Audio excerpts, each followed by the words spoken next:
The ID 2020 Alliance was established in late 2015.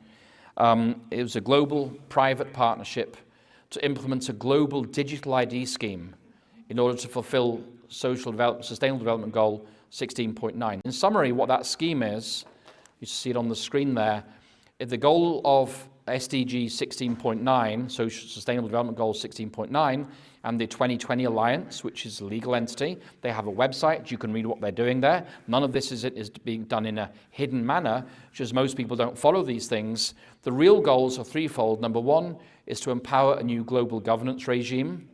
Number two, to exploit threats, both real and imagined, to advance the new globalist regime objectives.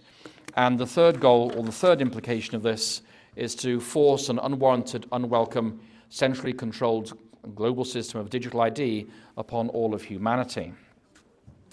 Now, if you read the United Nations website, they sell this in the nicest possible way. They say, we want to be inclusive, and we want to make sure that everybody has equal access to public health, public transport, social security, education, justice, transport, food, and employment. That's what they say. We want everybody to be in part of the system. But what they don't say is that if you have that digital ID and they switch you off, you are frozen out from global access to health and education and justice and transport and retirement and social security and buying and selling of food. That's what they don't say. And you say, well, would they ever do that? Well, the UN, the ID 2020 program, set up a couple of years later. They did a pilot run of this, and they chose some Karen refugees along the Myanmar-Thailand border.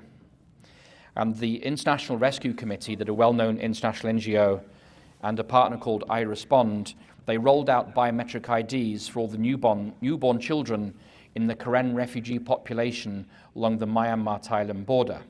This was heavily promoted in the mainstream media at the time, and the project tied the Karen refugees' access to food aid and vital medical services to their participation in the digital ID scheme. That is, if you get the digital ID, we'll give you food. If you don't get a digital ID, you get no food as refugees.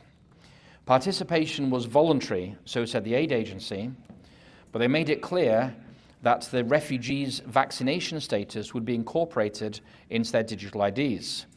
And registering for the ID for these refugees was contingent upon satisfactory vaccine status. Thus, the Karen refugees were forced to accept vaccination and use digital IDs or face denial of access to medical treatment and a refusal that they would be provided food. They faced starvation.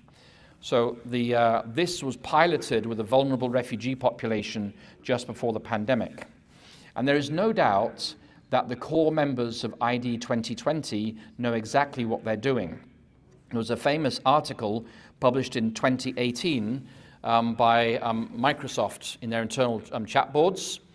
And there are certain websites like archive.is.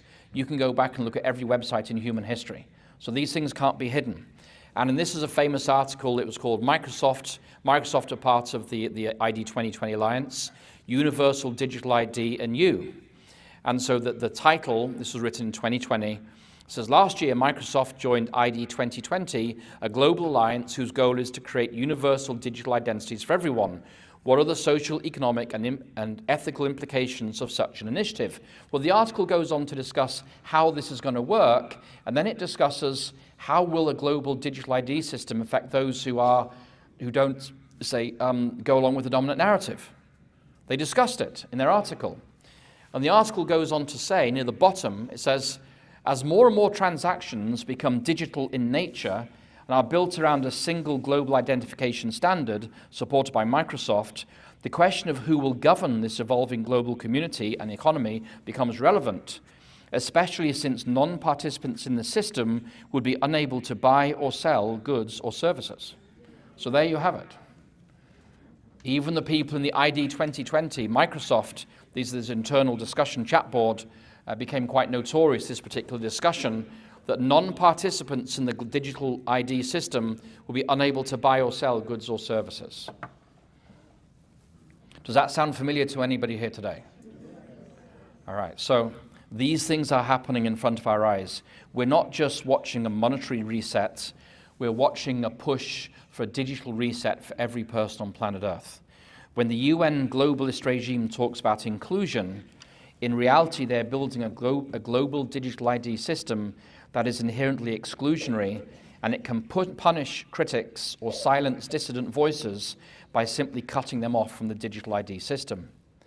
And that digital mechanism for the imposition of the mark of the beast is therefore being built before our very eyes. And that is why we're seeing a renewed push for digital IDs all around the world today. It's not just Britain, but it's happening in many, many countries. And in many countries, the governments just do it. In other countries, there's pushback. But this is what is happening around our world today.